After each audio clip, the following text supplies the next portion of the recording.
Okay, now let's look at chapter 9, problem number 12 and 13.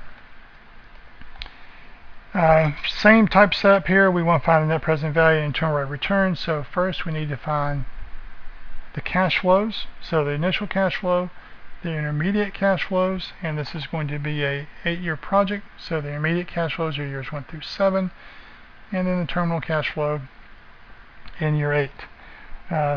The equipment costs $12 million, so nothing out of the ordinary there.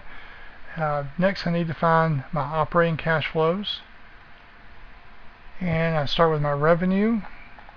It says that this equipment's not going to change my revenue. It doesn't mention that anywhere. It's just going to reduce my costs. So reducing cost by $3,250,000. So reducing costs is like adding money minus my depreciation.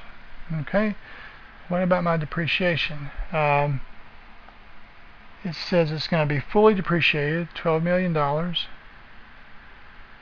fully depreciated to minus 0 over the life of 8 years. So my depreciation is $1,500,000 multiplied by 1 minus my tax rate.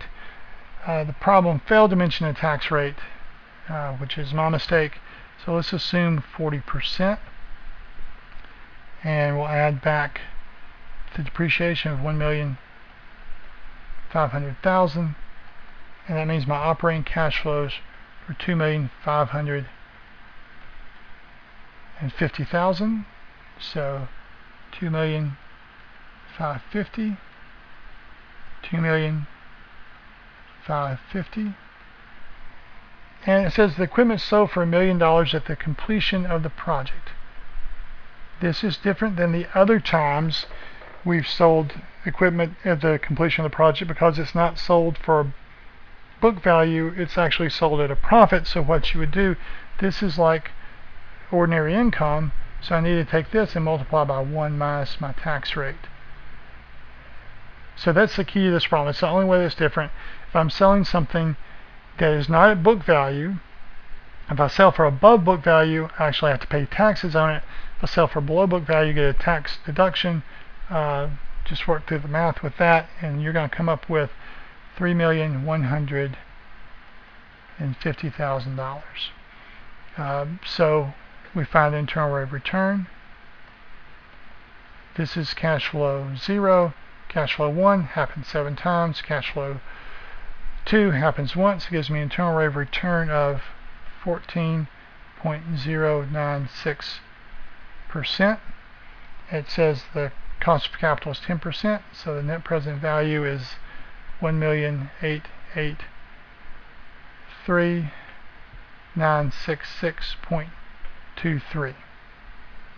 Okay, I'm going to work number 13 kind of on top of number 12, because it's the same thing.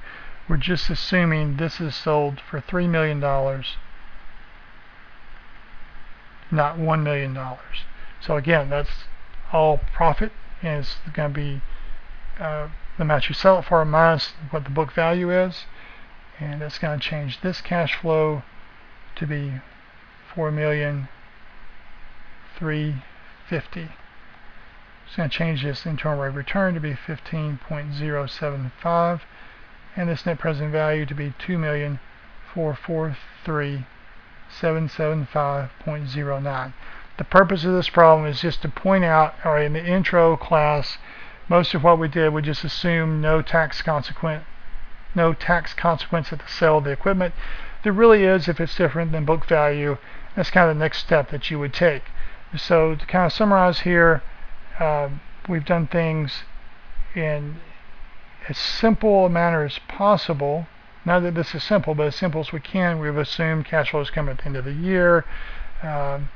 We've assumed depreciation is always straight line. We've tried to not look too much at the tax consequences of sales of land or the equipment at the end, but it all gets much more interesting as you get into reality and all those assumptions start to go away, like with the cannibalization assumptions we made. That's what makes finance to me truly interesting, is the estimates we have to make, the assumptions we have to make, but in all of that we have to know the math perfectly. So I hope now at the end of the book you've gotten the math perfectly and you've gotten some understanding and a little bit of excitement about finance.